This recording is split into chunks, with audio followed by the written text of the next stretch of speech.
Good morning, ma'am. Good morning, friends. My name is Vian. I study in Olivet.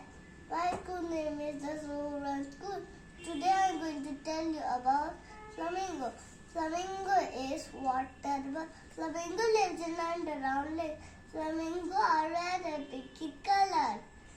Flamingo cheeks are both gray and white, which takes up to 3 years to get red and pink feathers. Flamingo have long neck and curvy beak. Flamingo stand on one leg and sleep like that. Flamingo eats small insects, small fish and algae. Flamingo is tall but with long legs.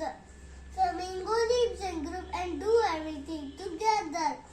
Flamingo found in America and Africa. Flamingo mouth like stay which keep the food in and spit the water out. Flamingo nests are made of mud.